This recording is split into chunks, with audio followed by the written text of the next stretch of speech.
Praise the lord. Good morning. ప్రభువైన యేసుక్రీస్తు వారి నామమున మీ అందరికీ కూడా ఉదయకాల శుభములను తెలియచేస్తున్నాను. అందరూ బాగున్నారా? దేవుని కృప మీ మీద నిలిచి ఉండును గాక. నా ప్రియమైన దేవుని బిడ్డలారా, యేసుతో అనుదిన ఆత్మీయ ప్రయాణం నాతో పాటు కొనసాగిస్తున్నటువంటి నా ఆత్మీయమైన సహోదరి సహోదరులందరికీ కూడా ప్రభు పేరట శుభములను తెలియచేస్తూ ఉన్నాను. ఈ ఉదయకాల సమయము దేవుని మాటలో మనలను ఆదరిస్తుండగా దేవుని స్తోత్రాలు చెల్లిద్దాం, దేవుణ్ణి స్తుతిద్దాం. హల్లెలూయా. నేటి దినవాక్యము ప్రకటన గ్రంథము 3వ అధ్యాయము 21వ వచనము. నేను జయించి నా తండ్రితో కూడా ఆయన సింహాసనమందు కూర్చుండి ఉన్న ప్రకారము జయించు వానిని నాతో కూడా నా సింహాసనమందు కూర్చుండనిచ్చెదను. హల్లెలూయా. నా ప్రియమైన దేవుని బిడ్డలారా, ఈ లోకంలో మనం యుద్ధం చేసి జయించాల్సింది మనుషులతోనో సాతానుతోనో కాదు, కానీ కేవలము మన హృదయముతోనే పోరాడి గెలవాలి. మన హృదయం ఒక యుద్ధభూమి లాంటిది. మన హృదయంలో పుట్టే ఆలోచనలతోనే మన జీవితం సాగిపోతూ ఉంటుంది. మన ఆలోచనలను నియంత్రించుకునే ప్రక్రియే పోరాటం. హృదయము మోసకరమైనది, అది ఘోరమైన వ్యాధి కలది అని దేవుని యొక్క లేఖనాలు తెలివిస్తూ ఉన్నాయి. మోసకరమైన హృదయంతో ఎన్నో అనర్థాలు మన జీవితంలో చవి చూడవలసి వస్తూ ఉంటాయి. అలాంటి మోసకరమైన హృదయంలో పుట్టే ఆలోచనలు మనుషుల జీవితాలను చాలా ప్రభావితం చేసేస్తాయి. ఇలాంటి హృదయాన్ని అదుపులో పెట్టుకోవటం మనుషుల వలన ఎంత మాత్రము సాధ్యము కానే కాదు. దేవుని ఆజ్ఞకు సాతాను ప్రలోభాల మధ్య మనిషి ఎప్పుడూ పోరాటం చేస్తూనే ఉంటాడు. ఈ భూమి మీద ఉన్న ప్రతి ఒక్కరికి ఈ లోకంలోని అందాలను చూపించి ప్రలోభ పెడుతూ ఉంటాడు సాతాను. అందుకనే మత్తయి సువార్త 4వ అధ్యాయము 8-9 వచనాలను కనుక మనం చూస్తే, ఈ లోక రాజ్యాలన్నిటినీ వాటి మహిమను ఆయన యేసు ప్రభువారికి చూపించి, నీవు సాగిలపడి నాకు నమస్కారం చేసిన ఎడలా వీటన్నిటినీ నీకు ఇచ్చేస్తాను అని సాతాను ఏం చేస్తుందంట, యేసు ప్రభువారితో మాట్లాడుతుందంట.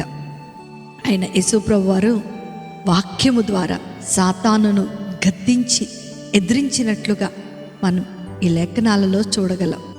మనలో చాలామందికి వాక్యము అంతగా తెలియదు కాబట్టే సాతాను పన్నుతున్నటువంటి ఉచ్చులలో పడిపోతూ ఉంటాం. నా ప్రియమైన దేవుని బిడ్డలారా, సాతాను ప్రలోభాలకు లొంగకుండా ఉండాలి అంటే దేవుని యొక్క వాక్యములో మన జీవితాలను కట్టుకునే వారముగా ఉండాలి. కేవలము వాక్యము ద్వారానే సాతానును ఎదిరించగలమని దేవుని యొక్క లేఖనాలు సెలవిస్తూ ఉన్నాయి. ఈ లోక భోగాలను అనుభవించకుండా చూస్తూ మనల్ని నియంత్రించుకోవటం మనకి పెద్ద పోరాటమే. యేసు ప్రభువారి యొక్క వాక్యము ద్వారా సాతానును జయించినట్లు మన హృదయాన్ని కూడా వాక్యము ద్వారా జయించాలంటే మనకు వాక్యము తెలిసి ఉండాలి. యేసుతో పాటు ఈరోజు ఆయన సింహాసనము మీద కూర్చుండాలంటే వాక్యము ద్వారా మనము ఈ లోకమును జయించి ఉండాలి.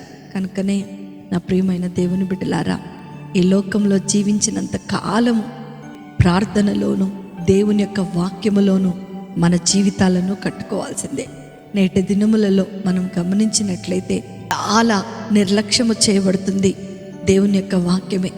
ప్రతి ఒక్కరి జీవితాల్లో సమయము లేదు అని మాట్లాడుతూ ఉంటారు.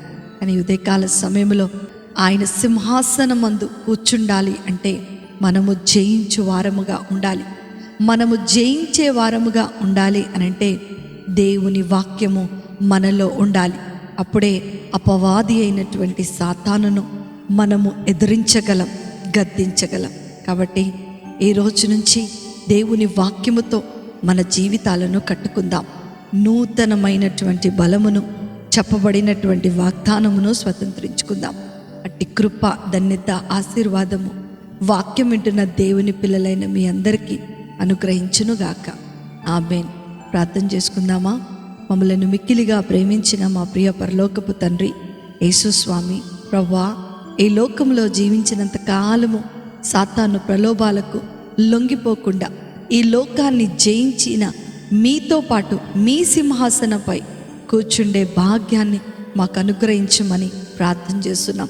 అనుదినము అనుక్షణము పరిశుద్ధమైన జీవితాన్ని మేము జీవించినట్లుగా మీరు మాకు సహాయం చేయండి. అనుదినము వాక్యము ద్వారా అపవాదిని ఎదిరించేటువంటి నూతనమైన శక్తిని మీరు మాకు అనుగ్రహించమని, విన్న వాక్యము ద్వారా మేమందరము కూడా బలపరచబడినట్లుగా మీరు కృపను చూపించమని యేసయ్య నామమున అడిగి వేడుకొనుచున్నాను తండ్రి.